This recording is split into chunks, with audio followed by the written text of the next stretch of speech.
Hello friends, வணக்கம். வரக்கூடிய August 8ஆம் தேதி வரலட்சுமி பூஜை.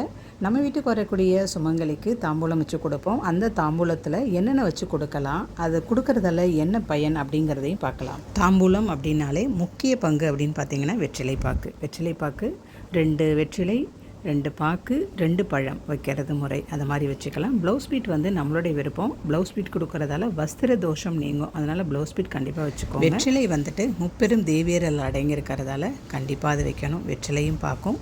வாழைப்பழம் வந்துட்டு நம்ம அன்னதானம் கொடுக்கறதுக்கு சமம். அதனால் பழம் வச்சு கொடுக்குறோம். பூ, மஞ்சள், குங்குமம், சரடு இது எல்லாமே வந்து மங்களத்தின் அடையாளம். ஸோ இது வந்து கண்டிப்பாக இடம்பெறணும். அதையும் வச்சுக்கலாம். பேக்கெட் மஞ்சள் வைக்காமல் இந்த மாதிரி கிழங்கு வைக்கணும். கிழங்கு வந்து ஒரு மஞ்சள் கிழங்கு வைக்கக்கூடாது, 2 தான் வைக்கணும். ஸோ அதையும் வச்சுக்கிட்டு இப்போது நம்ம வந்து தேங்காய் இதெல்லாம் வந்து மோஸ்ட்டாக சில பேர் கொடுக்க மாட்டாங்க. ஆனால் நான் வருஷம் எப்பொழுதுமே தேங்காய் இல்லாமல் நான் கொடுக்கவே மாட்டேன். கண்டிப்பாக தேங்காய் கொடுத்துருவேன். தேங்காய் கொடுக்கறது வந்து நம்மளுடைய இனம் விருத்தி ஆகும். ஸோ அதனால் வந்து தேங்காய் கொடுங்க. சீப்பு கண்ணாடி அப்படிங்கிறது கணவருடைய ஆயுள் நீடிக்கும். அதனால் சீப்பு கண்ணாடி வச்சு கொடுக்கறது வழக்கம்.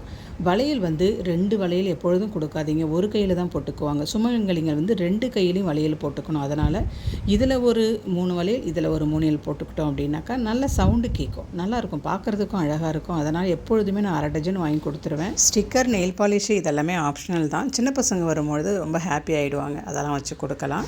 அதில் நாணயம் வச்சு கொடுக்கறது நம்மளுடைய வளமையை இன்னும் வந்து அதிகப்படுத்தும். அதனால் வரக்கூடிய அத்தனை பேரையுமே மகாலட்சுமியை பாவித்து நம்மளால் என்னென்ன முடியுமோ அதெல்லாம் செய்யுங்க. இதெல்லாம் எதுவுமே முடியலன்னா கூட வெற்றிலைப்பாக்கு, பூப்பழம் இது மட்டுமே போதுமானது. கிஃப்ட்டுங்கிறது நம்மளுடைய விருப்பம் தான். அதில் என்ன வேணாலும் வச்சு கொடுக்கலாம். இப்போ இந்த தீபம் கொடுத்தோம் அப்படின்னா பூஜை ரூமில் வச்சு வணங்குவாங்க. அதனால தான்